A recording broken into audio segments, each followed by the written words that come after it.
Hello friends, welcome to Day Trader Telugu and good evening. Sensex 1172 points down అయి 57,167 దగ్గర close అయితే Nifty 302 points down అయి 17,174 దగ్గర close అయింది. వెరస్ బ్యాంక్ నిఫ్టీ 734 పాయింట్స్ డౌన్ అయి 36,729 దగ్గర క్లోజ్ అయింది. ఇవాల్టి మార్కెట్స్ ఒక ప్రైస్ యాక్టివిటీ ఓపెనింగే ఒక బిగ్ గ్యాప్ డౌన్. ఇన్ఫ్యాక్ట్ ఇలా గ్యాప్ డౌన్ ఓపెనింగ్ అవ్వడానికి పాసిబిలిటీ ఉంటుందని నియర్ టు మన మార్కెట్స్ ఓపెనింగ్ కి ముందే ఎస్ఎక్స్ నిఫ్టీ 250 పాయింట్స్ దగ్గరగా గ్యాప్ డౌన్ ఇండికేషన్ అయితే చూపించింది. ఫైనలీ మార్కెట్ ఒక క్లోజింగ్ ఇవాళ ఓపెనింగ్ కి నియర్ గా అయింది.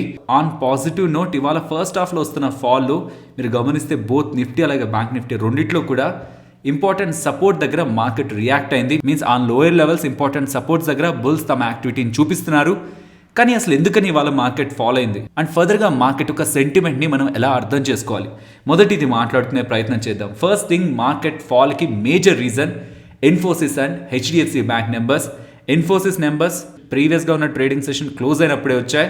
ఇన్ఫాక్ట్ అలా నెంబర్స్ రాగానే ఇన్ఫోసిస్ ఏడిఆర్ మోర్ దెన్ 5% దగ్గరగా డౌన్ అయింది అండ్ ఓవరాల్ గా ఏడిఆర్ 10% దగ్గరగా ఆఫ్టర్ రిజల్ట్స్ ఫాలో అయింది మన మార్కెట్ ఓపెనింగ్ కి ముందే. సో ఇన్ఫోసిస్ ద్వారా వస్తున్న numbers, even HDFC bank numbers కూడా బిజినెస్ అప్డేట్ చేసినప్పుడు చాలా స్ట్రాంగ్ బిజినెస్ అప్డేట్ చేశారు, కానీ అది వాళ్ళ ప్రాఫిటబిలిటీలో రిఫ్లెక్ట్ అవ్వలేదు, పిఎండ్ఎల్లో రిఫ్లెక్ట్ అవ్వలేదు. సో ఇలా ఇన్ఫోసిస్ వాళ్ళు పోస్ట్ చేసిన నెంబర్స్ వీక్ గా ఉంటుండడం, ఈవెన్ హెచ్డిఎఫ్సి వాళ్ళు పోస్ట్ చేసిన నెంబర్స్ కూడా వీక్ గా ఉంటుండడంతో ఈ రెండు స్టాక్స్ కలిపే నిఫ్టీలో నియర్ టు 17% దగ్గరగా వెయిటేజ్ ఉంది. అండ్ ఇప్పుడు హెచ్డిఎఫ్సి బ్యాంక్ లోకి హెచ్డిఎఫ్సి మర్జ్ అవబోతుంది కాబట్టి వాళ్ళ హెచ్డిఎఫ్సి కూడా near to HDFC bank fall అయినంత ఫాల్ అయి కేవలం ఈ 3 స్టాక్సే Infosys, HDFC bank and HDFC 3 stocks కలిసే అవుట్ ఆఫ్ 300 పాయింట్స్ 220 పాయింట్స్ దగ్గరగా ఇవాళ మార్కెట్స్ లో కరెక్షన్ కి రీజన్ అయ్యాయి.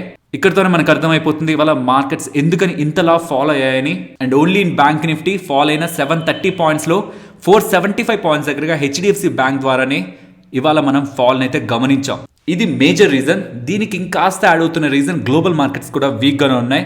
స్పెషల్లీ గ్లోబల్గా ఉన్న టెక్ స్టాక్స్లో మనకి ఫాల్ వస్తుంది.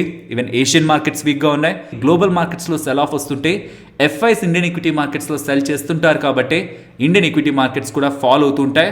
And third important point, crude oil prices.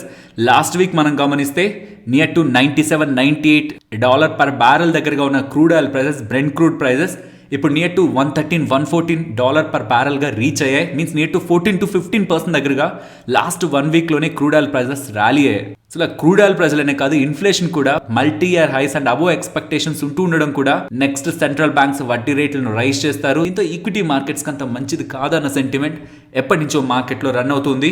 So ఇక్కడ నుంచి మార్కెట్ ని మనం ఎలా గమనించాలి? పర్సనలీ నేనైతే important levels means resistance levels ఉంటాయి కదా, ఆ లెవెల్స్ అబోవ్ వచ్చి 15-minute క్యాండిల్ క్లోజ్ అవుతుంటే అదొక బులిష్ కన్ఫర్మేషన్ గా చూస్తూనే bullish or upside trade తీసుకునేందుకు ప్రయత్నిస్తాను. అలా కాకుండా డౌన్ సైడ్ కి ఫాలో అవుతుంటే ఇవాళ తీసుకున్న ఇంపార్టెంట్ లెవెల్ 17,080.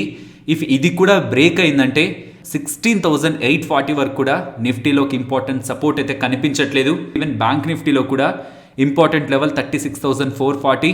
ఇఫ్ ఆ లెవెల్ కూడా బ్రేక్ చేసి డౌన్ సైడ్కి వెళ్తే 36,080 లెవెల్ వరకు కూడా జోన్ వరకు కూడా బ్యాంక్ నిఫ్టీలో కూడా ఫర్దర్గా ఫాల్ ఉండడానికి పాసిబిలిటీ ఉంది. ఈ వీడియోకి మేము పెడుతున్న ఎఫర్ట్స్ మీకు వాల్యుబుల్ అనిపిస్తూ ఉంటే వీడియోని తప్పకుండా లైక్ చేయడానికి ప్రయత్నించండి. Infosys results and HDFC bank results ని బ్రీఫ్ గా కవర్ చేసి న్యూస్ అప్డేట్స్ కి వెళ్తాను. యూజువల్ గా ఐటీ నెంబర్స్ ని మీరు ట్రాక్ చేస్తున్నట్లయితే మార్చ్ క్వార్టర్ లో most of the times IT numbers అన్ని వీక్ గానే ఉంటాయి. ఈ మార్చ్ క్వార్టర్ లైక్ జనవరి, ఫిబ్రవరి, మార్చ్ ఈ 3 నెలలకు సంబంధించి ఐటీ కంపెనీస్ డేటా మనకి వీక్ గానే ఉంటుంది.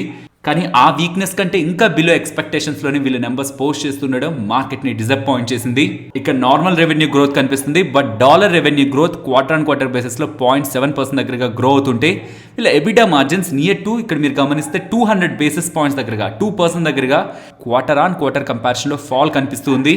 దీనికి వీళ్ళు రీజన్స్ ని కూడా చెప్తున్నారు. జనవరి టు మార్చ్ ఈ 3 నెలల్లో లో వర్కింగ్ డేస్ ఉన్నాయి. So number of working days తక్కువగా ఉన్నాయి. అండ్ మోస్ట్ ఇంపార్టెంట్ ఒక క్లయింట్ రిలేటెడ్ గా ఉన్న ఇష్యూ కారణంగా నియర్ టు 100 బేసిస్ పాయింట్ దగ్గరగా మార్జిన్ లో ఇంపాక్ట్ కనిపించింది అంటున్నారు.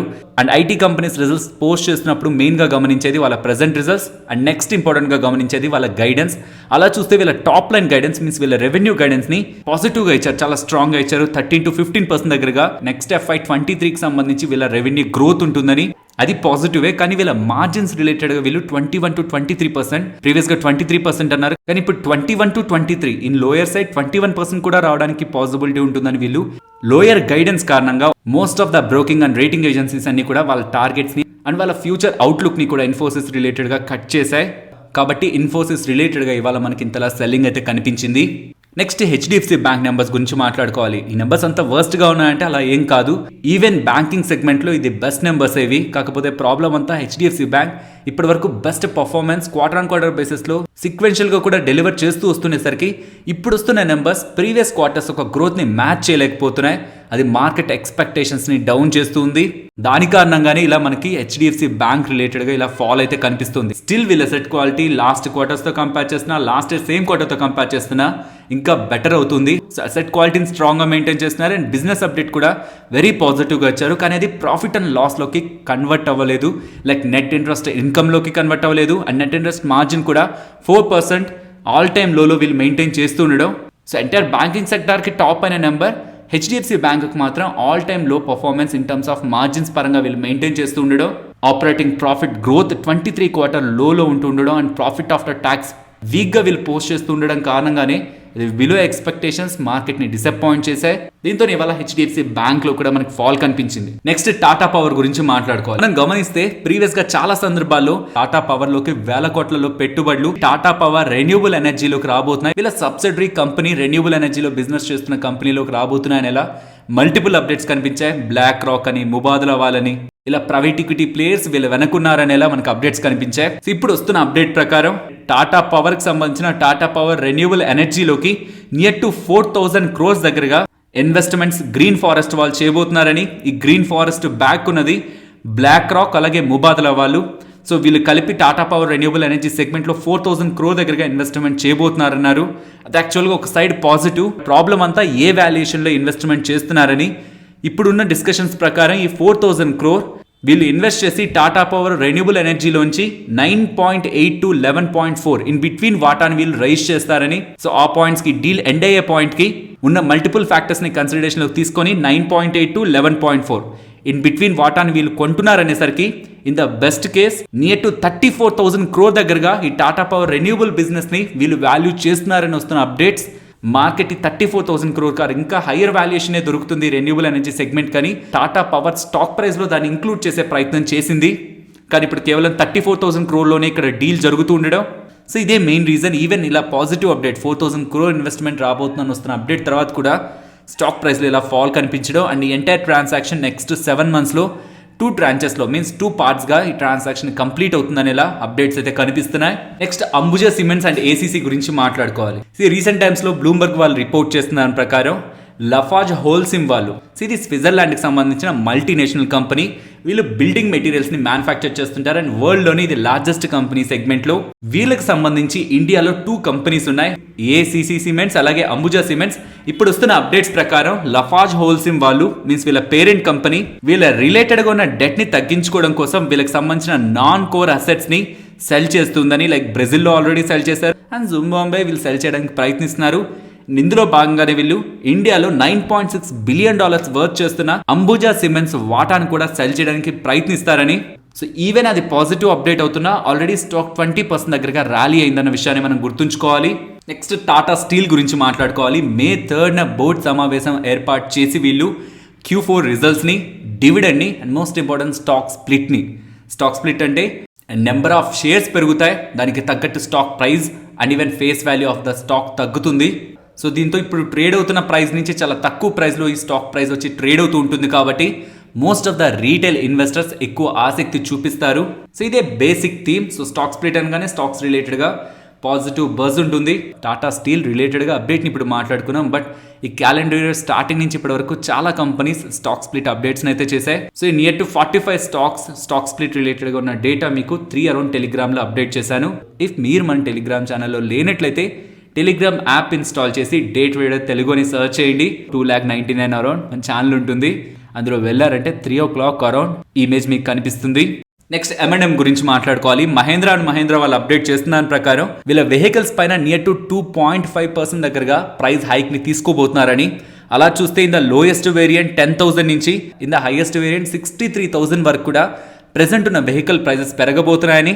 ఇది April 14th నుంచి అమల్లోకి వచ్చిందనేలా M&M వాళ్ళైతే అప్డేట్ చేస్తున్నారు. దీనికి రీజన్ కూడా ఇన్ఫ్లేషన్ ద్వారా metal prices like steel, aluminium and palladium prices కూడా పెరుగుతున్నాయి. ఈవెన్ ఇలా మేము పెంచిన తర్వాత కూడా 2.5% హైక్ తీసుకున్న తర్వాత కూడా మా మీద ఏదైతే ఇంపాక్ట్ పడిందో రీసెంట్ క్వార్టర్స్లో అది ఇంకా ఫుల్గా మేము పాస్ ఆన్ చేయనట్లే. సో కమింగ్ క్వార్టర్స్లో కూడా హైక్ ఉండడానికి పాసిబిలిటీ ఉందనేలా ఆల్రెడీ ఇన్ఫార్మ్ చేస్తున్నట్లు మేనేజ్మెంట్ అయితే కనిపిస్తుంది. నెక్స్ట్ జూబిలెంట్ ఇంగ్రీవియా గురించి మాట్లాడుకోవాలి. వీళ్ళకి నియర్ టు 270 crore విలువ చేసే ఒక ఆర్డర్ వీళ్ళ ఇంటర్నేషనల్ క్లయింట్స్ దగ్గర నుంచి వచ్చింది. ఈ ఆర్డర్ లో భాగంగా వీళ్ళు నెక్స్ట్ 3 years లో 2 స్పెషాలిటీ కెమికల్స్ ని సప్లై చేస్తారనేలా అప్డేట్ అయితే చేస్తున్నారు. నెక్స్ట్ బయోకాన్ గురించి మాట్లాడుకోవాలి. బయోకాన్ వాళ్ళు చాలా time back near to October 2019 లోనే యాంటీ క్యాన్సర్ బయోసిమిలర్ అయిన అవాంటిన్ అప్రూవల్ కోసం యూఎస్ఎఫ్డే దగ్గర రిక్వెస్ట్ అయితే ప్లేస్ చేశారు. కానీ ఆ టైంలో వైరస్ రిలేటెడ్ గా ఉండే ఈవెంట్స్ అన్ని వరుసగా వస్తూ ఉండడం కారణంగా వాళ్ళ ప్లాంట్ ఇన్స్పెక్షన్ అయితే జరగలేదు. ఇంకా ప్లాంట్ ఇన్స్పెక్షన్ పెండింగ్ లోనే ఉంది, వీళ్ళకి ఇంకా అప్రూవల్ రాలేదు. కానీ ఈ లోపే ఇంకొక ఫార్మా కంపెనీ యుఎస్ లో ఉన్న ఆమ్నియల్ ఫార్మా కంపెనీ ఈ డ్రగ్ ని మార్కెట్ లోకి లాంచ్ చేయబోతుందనేలా అప్డేట్స్ అయితే కనిపిస్తున్నాయి. ఎందుకు ఇది ఇంపార్టెంట్ అంటే ఈ డ్రగ్ రిలేటెడ్ గా ఆల్రెడీ మార్కెట్ లో కేవలం 2 players మాత్రమే ఉన్నారు. ఒకటి ఫైజర్, ఇంకొకటి ఆమ్జన్. కేవలం ఈ 2 players ఈ ఎంటైర్ డ్రగ్ ని యుఎస్ లో కంట్రోల్ చేస్తున్నారు. నియర్ టు $2.6 billion మార్కెట్ ఉన్న డ్రగ్ ఇది. కాబట్టి ఎవరైతే థర్డ్ ప్లేయర్ గా ఎంటర్ అవుతారో వాళ్ళకి ఒక huge advantage in terms of volumes and in terms of margin కూడా ఉంటుంది. ఆ థర్డ్ ప్లేయర్ బయోకాన్ అవుతుంది అనుకున్నారు ప్రీవియస్ గా, కానీ ఇప్పుడు ఆమ్నియల్ ఫార్మా వాళ్ళు వీళ్ళకంటే ముందే లాంచ్ చేస్తారని మార్కెట్లో ఉంటున్న అప్డేట్స్ కూడా బయోకాన్ రిలేటెడ్ గా సెల్లింగ్ ప్రెషర్ అయితే క్రియేట్ చేస్తున్నాయి. నెక్స్ట్ ఎన్టీపీసీ గురించి మాట్లాడుకోవాలి. ఎన్టీపీసీ రిలేటెడ్ గా మోర్గన్ స్టాన్లే వాళ్ళు ప్రీవియస్ గా ఇచ్చిన వాళ్ళ టార్గెట్ 150 టార్గెట్ ని అప్గ్రేడ్ చేస్తూ 186 కి అప్గ్రేడ్ చేస్తూ ఓవర్ వెయిట్ రేటింగ్ ఇస్తున్నారు. కేవలం వీళ్ళ రెన్యూబుల్ ఎనర్జీనే నియర్ టు ఇప్పుడు ప్రెసెంట్ ఉన్న స్టాక్ ప్రైస్ లో ఇంక్లూడ్ చేస్తున్న 18 rupees per share వీళ్ళు రెన్యూబుల్ ఎనర్జీ ఉండడానికి స్కోప్ ఉంటుందని వీళ్ళ రెన్యూబుల్ ఎనర్జీ సెగ్మెంట్ ని వీళ్ళు పాజిటివ్ గా రేట్ చేస్తూ స్టాక్ రిలేటెడ్ గా టార్గెట్ ని అప్గ్రేడ్ చేస్తునేసరికి ఇవాళ స్టాక్ కూడా 6% గెయిన్స్ తో క్లోజ్ అయింది. నెక్స్ట్ బ్లూంబర్గ్ వాళ్ళు రిపోర్ట్ చేస్తున్న దాని ప్రకారం మైంట్రీ అండ్ ఎల్టీఐ ఈ 2 కంపెనీస్ కూడా స్టాక్ మార్కెట్ లో లిస్ట్ అయిన కంపెనీస్ కూడా మర్జ్ అయ్యి ఒక ఐటీ కంపెనీగా ఫామ్ అవుతున్నాయని. సో ఇది ఆల్రెడీ డిస్కషన్స్ లో ఉందని దీని బ్యాక్ ఉన్న లాజిక్ బ్లూంబర్గ్ వాళ్ళు మెన్షన్ చేస్తున్న లాజిక్ మైంట్రీ 2019 లో లార్స్ అండ్ టూబ్రో వాళ్ళు ఎల్ఎన్టీ వాళ్ళు అక్వైర్ చేశారు. నియర్ టు 61% దగ్గరగా మైంట్రీలో ఎల్ఎన్టీ వాళ్ళకి వాటా ఉంది అండ్ ఆ సేమ్ ఎల్ఎన్టీ వాళ్ళకి ఎల్టీఐలో నియర్ టు 74% దగ్గరగా వాటా ఉంది. మైంట్రీ అండ్ ఎల్టీఐకి సంబంధించి ఎల్ఎన్టీ వాళ్ళ ఒక పేరెంట్ కంపెనీ కాబట్టి ఈ 2 ఐటీ కంపెనీస్ లో ఓవర్ ల్యాప్ అవుతున్న బిజినెస్ చాలా తక్కువగా ఉంది. అలా చూస్తే ఈ 2 ఐటీ కంపెనీస్ మర్జ్ అయిన తర్వాత వీళ్ళ కాస్ట్ తగ్గి మార్జిన్స్ అండ్ ప్రాఫిటబిలిటీ ఇంప్రూవ్ అవుతుంది. కాబట్టి ఈ 2 కంపెనీస్ ఈ ఐటీ కంపెనీస్ మర్జ్ అవడానికి స్కోప్ ఉందనేలా బ్లూంబర్గ్ వాళ్ళు ఎక్స్పెక్ట్ చేస్తూ ఒక ఆర్టికల్ అయితే పబ్లిష్ చేశారు. బట్ ఎన్ఎస్సీ వాళ్ళు మైంట్రీ వాళ్ళని ఒక క్లారిఫికేషన్ అడిగారు. ఇంకా ఎక్స్చేంజెస్ లో దానికి రిప్లై అయితే ఫైల్ అవ్వలేదు. Next India bulls real estate గురించి మాట్లాడుకోవాలి. ప్రీవియస్ గా వాళ్ళు ఇష్యూ చేసిన QIP ఇవాళ మార్కెట్ లో లిస్ట్ అయింది. ఫ్యూ డేస్ బ్యాక్ అప్పుడు ట్రేడ్ అవుతున్న ప్రైస్ నుంచి నియర్ టు 7% డిస్కౌంట్ తో 101 రూపీ పర్ షేర్ తో నియర్ టు 8.6 crore షేర్స్ దగ్గరగా QIP ద్వారా అలాట్మెంట్ చేసి 865 crore దగ్గరగా రైజ్ చేశారు. దీంతో ఓవరాల్ ఈక్విటీ నియర్ టు 15.8% దగ్గరగా డైల్యూట్ అయింది. So near to QIP A price లో అయితే చేశారో ఆ ప్రైస్ కి ఇవాళ ఇంట్రాడే సెషన్స్ లో ఫాల్ అయి నియర్ టు 5.5% లాస్ తో ఇవాళ స్టాక్ ప్రైస్ క్లోజ్ అయింది. నెక్స్ట్ టెక్స్టైల్ స్టాక్స్ గురించి మాట్లాడుకోవాలి. రీసెంట్ టైమ్స్ లో టెక్స్టైల్ స్టాక్స్ రిలేటెడ్ గా మల్టిపుల్ అప్డేట్స్ కనిపిస్తున్నాయి. రీసెంట్ టైమ్స్ అనే కాదు, యుఎస్ చైనా రిలేటెడ్ గా ఇష్యూ ఎప్పుడైతే స్టార్ట్ అయిందో అప్పటి నుంచి మీరు గమనించండి most of the textile stocks అన్ని కూడా వన్ వే డైరెక్షన్ లోనే మూవ్ అవుతూ ఉన్నాయి.